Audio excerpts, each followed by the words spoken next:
ఒకటవ ప్రశ్న, భారత నౌకాదళానికి చీఫ్గా ఎవరు నియమితులయ్యారు? A RK Dhawan, B Karambir Singh, C Dinesh Kumar Tripathi, D R Harikumar.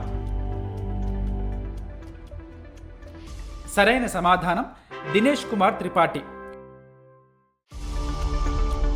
Naval staff చీఫ్గా వైస్ అడ్మిరల్ దినేష్ కుమార్ త్రిపాఠి నియమితులయ్యారు.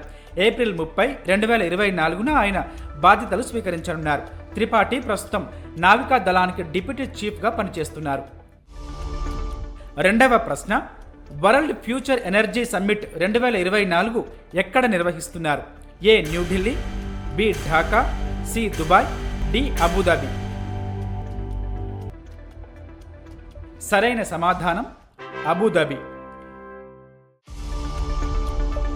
వరల్డ్ ఫ్యూచర్ ఎనర్జీ సమ్మిట్ 2024 అబుదాబిలో నిర్వహిస్తున్నారు.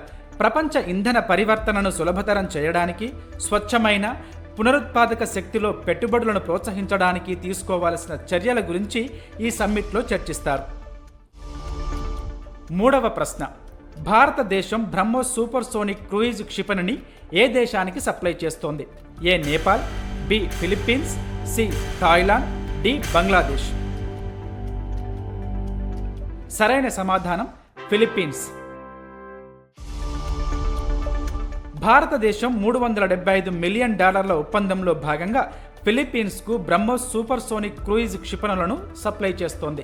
ఫిలిప్పీన్స్ 2022 జనవరిలో భారతదేశంతో ఈ ఒప్పందాన్ని కుదుర్చుకుంది.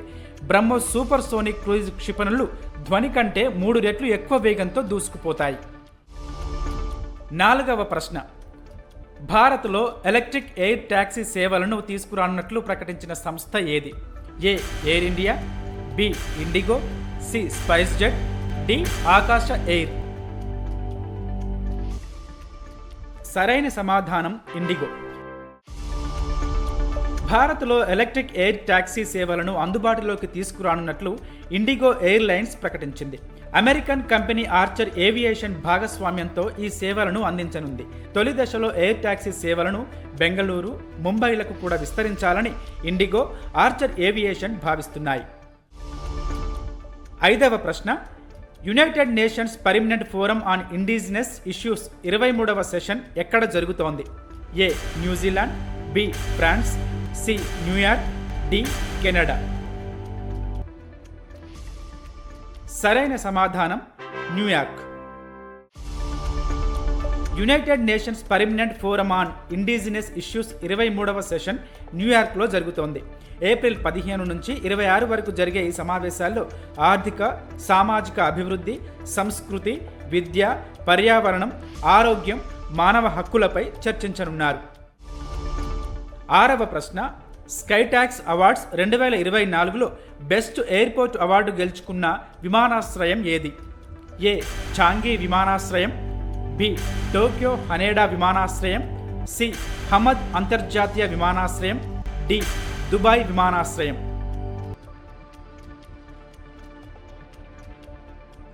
సరైన సమాధానం హమద్ అంతర్జాతీయ విమానాశ్రయం.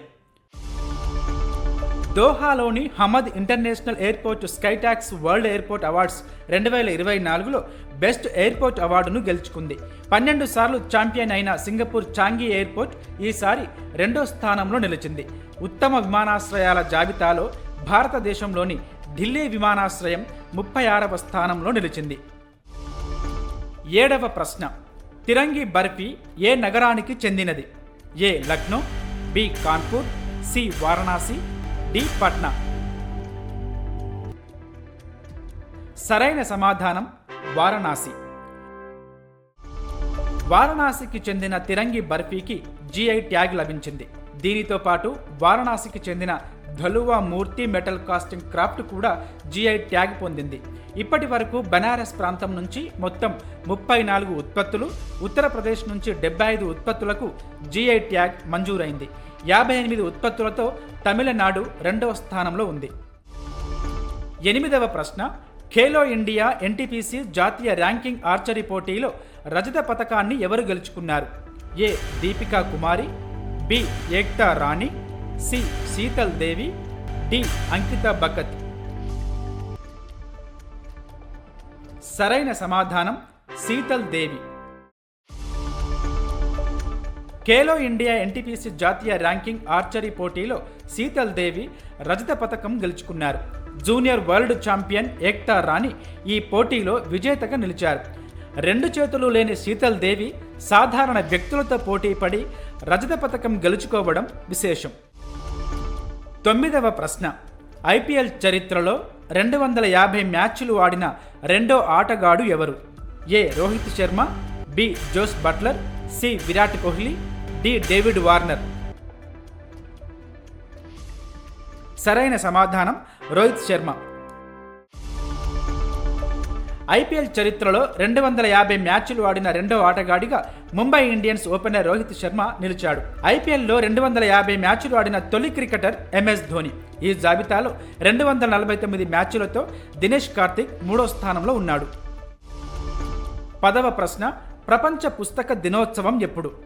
ఏ April 21, B April 22, C April 23, D April 24.